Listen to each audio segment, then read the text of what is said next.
Estamos en un contacto internacional con Manuela Marín. Ella es integrante de las Fuerzas Armadas Revolucionarias de Colombia, también integrante y líder de la subcomisión de género de esta organización, y queremos conversar con ella a un poco más de un mes de la firma del Tratado de Paz entre las Fuerzas Armadas Revolucionarias de Colombia y el gobierno colombiano. Ella gentilmente accede a esta comunicación desde La Habana, Cuba. Buenas tardes, señora Manuela, ¿cómo está?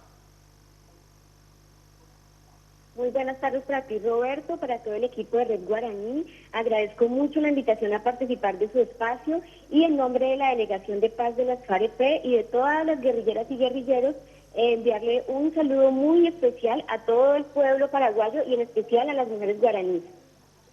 Muy bien, muchas gracias de vuelta por este contacto que es muy importante para poder comprender lo que significa este proceso por el que está atravesando Colombia y particularmente esta determinación que adoptó las Fuerzas Armadas Revolucionarias. Y para entender bien lo que esto significa, la primera consulta es ¿qué tan serio es este acuerdo de paz y cuánto ha avanzado? Bueno, la confianza en la seriedad y en la solidez de nuestro proceso de paz nos la da justamente que nunca antes en ningún otro proceso de conversaciones habíamos avanzado tanto en acuerdos alcanzados. Para estas conversaciones se definió, se concertó con el gobierno una agenda de 6 puntos y de ellos ya tenemos en los primeros 5 acuerdos parciales muy importantes para nuestro país. El primer punto es reforma rural integral y se alcanzó un acuerdo en el que se contemplan medidas y ajustes necesarios para transformar el campo y la ruralidad colombiana.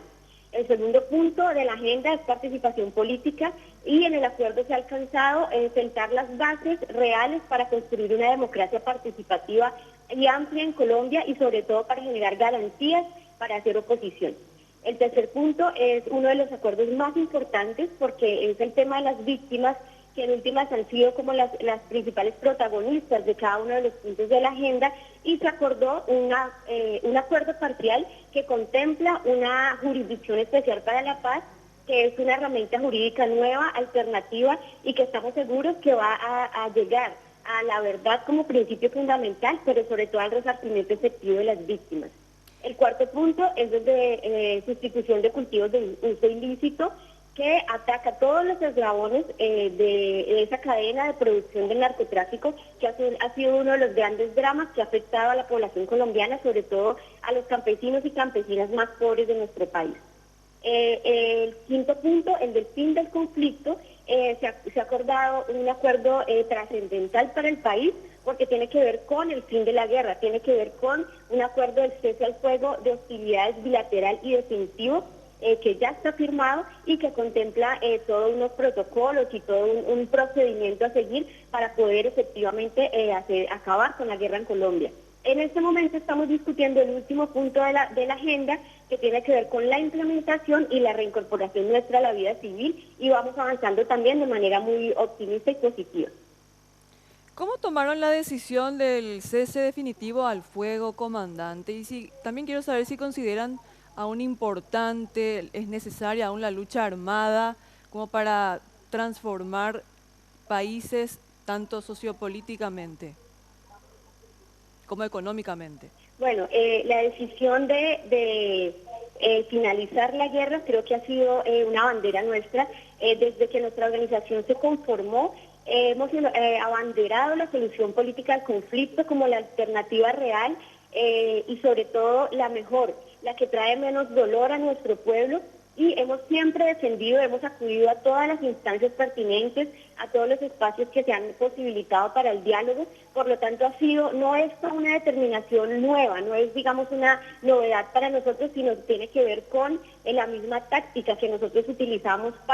y que hemos definido para alcanzar el objetivo final, que son las transformaciones estructurales de nuestro país. Entonces, esa decisión del finalizar la guerra y de entrar a un nuevo proceso de reincorporación y hacer política sin las armas ha sido realmente uno de nuestros principios y ha sido uno de los objetivos fundamentales de nuestra lucha.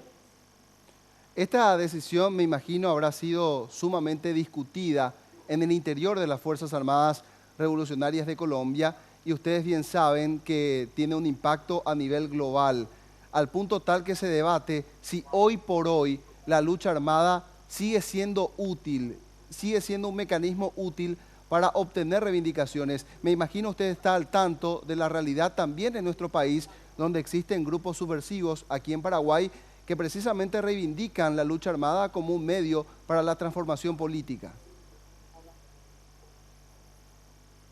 Sí, claro que sí. Obviamente, seguramente es la decisión más importante que ha tomado nuestra organización en todos los años de su vida, pero que se parte de una madurez política y una madurez de nuestros planteamientos estratégicos que hemos alcanzado y que nos permiten evaluar si efectivamente existen condiciones democráticas para dar ese salto. Estamos dispuestas y dispuestos a darlo, y en últimas nos hemos estado preparando por más de 50 años para ello. Efectivamente, es una realidad muy triste en nuestro país que la lucha armada haya tenido que ser no solamente una cuestión útil, sino una cuestión necesaria para generar transformaciones reales en nuestro país. Si tú estudias los acuerdos que hasta ahora hemos alcanzado, vas a encontrar allí que se trata de derechos en últimos que todas las ciudadanas y ciudadanos en una democracia verdadera tienen. Y desafortunadamente en Colombia hubo que luchar más de 50 años para obtenerlos. La idea efectivamente, construir unas bases sólidas para garantizar que no vaya a ser necesario nuevamente ni en nuestro país, y obviamente nuestro anhelo de paz es latinoamericano, implica que ojalá deseamos eso, que en ninguna parte del mundo y en ninguna parte de Latinoamérica sea necesario utilizar las armas como herramienta de lucha, pero eso depende sobre todo de una decisión de los regímenes políticos y de los estados nuestros que garanticen que no van ellos a utilizar nunca más la violencia política para atacar a quienes decidimos hacer oposición y tenemos una posición distinta y queremos transformar estos países. No conocemos las causas objetivas o las realidades de su país, pero sí saludamos todas las expresiones y somos solidarios con todas las expresiones del pueblo que buscan, igual que nosotros, transformar las realidades para que las mayorías más empobrecidas tengan acceso a sus derechos reales y sobre todo a una sociedad justa y equitativa.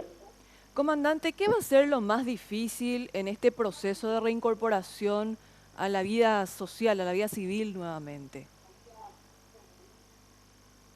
Seguramente lo más difícil para nosotros va a ser transformarnos en un movimiento político, pero sobre todo llegar como individuos a una sociedad que ha sido, que ha discriminado, que es inequitativa, que es injusta, y cómo nosotros, creo que es el reto más grande que tenemos, cómo trasladamos todos esos principios, todos los derechos que hemos adquirido militando en una organización político-militar, cómo vamos a transmitirlos a esa sociedad. Creo que es un reto, va a ser lo más difícil, pero también nos hemos venido preparando durante todo este tiempo para lograr hacer que esa riqueza que tenemos y esos principios y los valores que hemos acuñado durante tantos años, podamos no solamente consolidarlos y podamos mantener esa unidad que nos ha caracterizado en esa nueva sociedad, sino que podamos revertir todo eso, todos esos principios, esos valores a toda la sociedad colombiana. Vemos que uno de los puntos ahora que están atacando y con mayor fuerza, atacar en el sentido político me refiero, es la cuestión de género, y precisamente usted forma parte de una subcomisión de las Fuerzas Armadas Revolucionarias que plantea esta situación. ¿Cómo están en Colombia y cómo ve usted el progreso en América Latina con respecto a esa situación, a la inclusión y al empoderamiento de la mujer? Bueno, lo primero en decir es que la subcomisión de género es uno de los desarrollos y uno de los elementos más importantes con el que cuenta este proceso, porque es inédito, porque nunca antes en la resolución de un conflicto se ha tenido una subcomisión de género y se ha tratado el tema de las mujeres y de los sectores más discriminados de manera puntual, particular, y sobre todo con lo que hemos logrado en este mes que acaba de terminar en La Habana, y es lograr que esas reivindicaciones más sentidas de las mujeres y sus organizaciones en Colombia, incluyendo la población LGBTI, hayan quedado de manera explícita en cada uno de los acuerdos y que se hayan definido medidas y programas especiales para atender los requerimientos de esas poblaciones que han sido las más vulnerables. Nosotros hemos visto con mucho optimismo cómo ese tema ha venido surgiendo y ha venido potenciándose y ha venido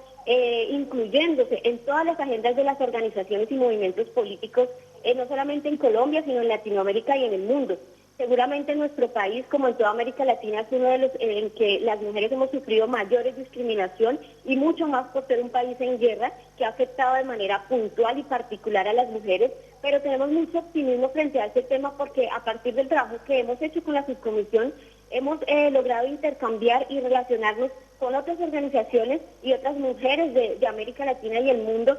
que están abanderando ese tema y vemos con mucho optimismo que en Colombia, a partir de lo que logramos hoy en los acuerdos, este tema va a estar incluido en las disposiciones gubernamentales, en todos los proyectos y programas que se van a aplicar, no solamente en la implementación, sino más allá de eso. Y sobre todo tenemos un enorme entusiasmo de poder llegar como mujeres insurgentes, aportar toda esa energía y toda la visión que tenemos de mujeres transformadoras a una sociedad que efectivamente necesita en ese tema de la mujer y los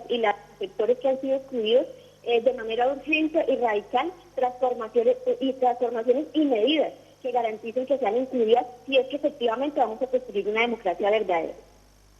¿Qué pasará con los delitos comunes que se pudo haber cometido a lo largo de estos 50 años de lucha de las Fuerzas Armadas Revolucionarias de Colombia? Me refiero a secuestros, también a narcotráfico, que es de lo que se habla. ¿Habrán personas dentro del comando institucional que deberán cumplir o compurgar algún tipo de pena?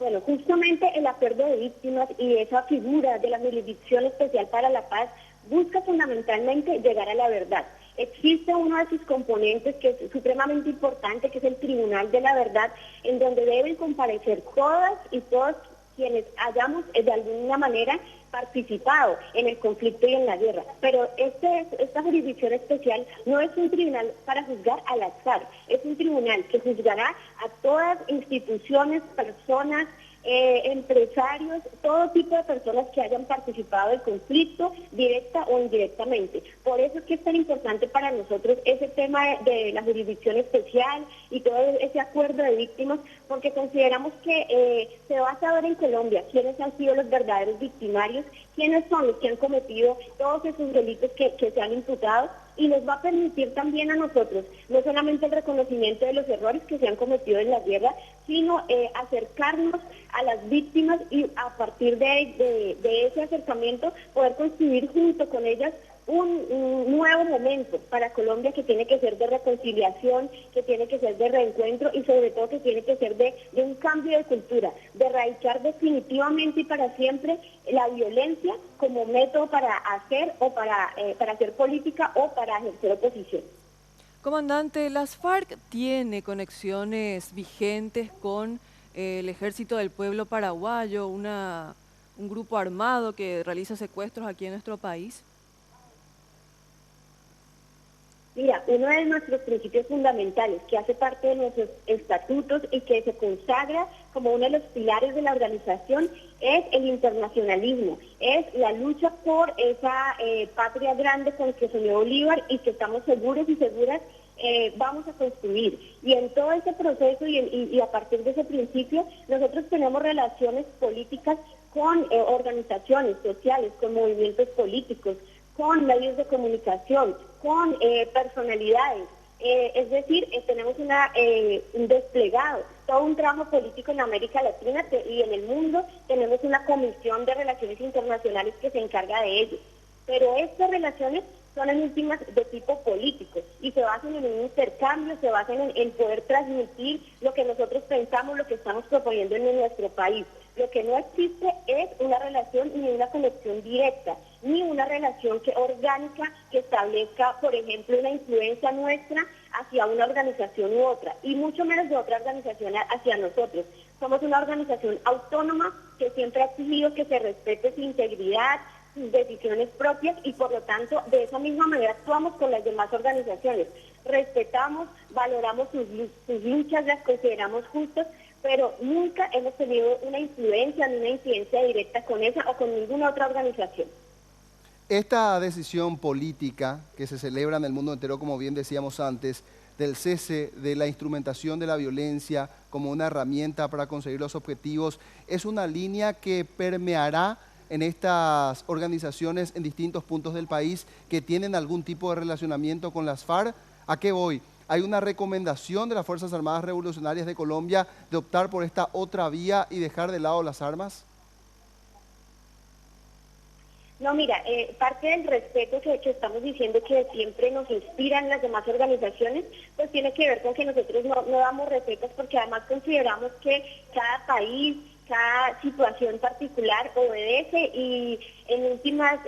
genera una respuesta y una situación particular del pueblo de cada país. Por lo tanto, no tenemos una receta que transmitir. Lo que sí queremos y decimos siempre es que esta decisión de dejar de utilizar la violencia como método político la tienen que tomar fundamentalmente son los estados y las clases dominantes, que son quienes inician siempre las guerras, que son quienes han utilizado el armamentismo y la violencia para oprimir a la oposición. Si los estados y las clases dominantes toman esa decisión, estamos seguros y seguras de que los pueblos van a asumir otras vías para poder ejercer su derecho a opinar, su derecho a participar y su derecho a jugar en los escenarios políticos para generar transformaciones en sus países. Para agradecerle esta gentileza suya de conversar con nosotros, ¿usted particularmente, comandante, conoce al autodenominado Ejército del Pueblo Paraguayo?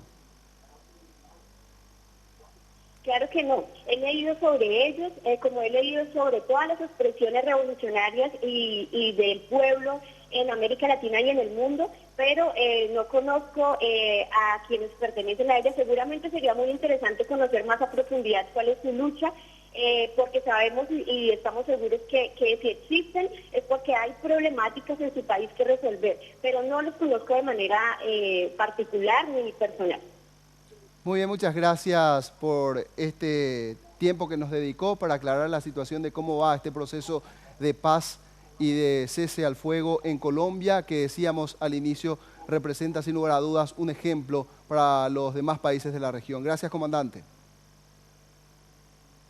No, muchas gracias a ustedes por la invitación. Estoy muy halagada de haber podido compartir este espacio con ustedes y los invitamos a que continúen interesados e interesadas en lo que tiene que ver con el proceso de paz en La Habana, en la realidad de nuestro país y en lo que se viene, que seguramente va a ser una ola esperanzadora de paz y de reconciliación, no solamente para Colombia, sino para el continente. Esperamos que no sea la última oportunidad y que podamos seguramente en algún momento estar allá o que ustedes estén acá para que este intercambio sea de manera personal y mucho más fluido. Bueno, muchísimas gracias, comandante Manuela Marín. Contacto vía Skype desde La Habana, Cuba.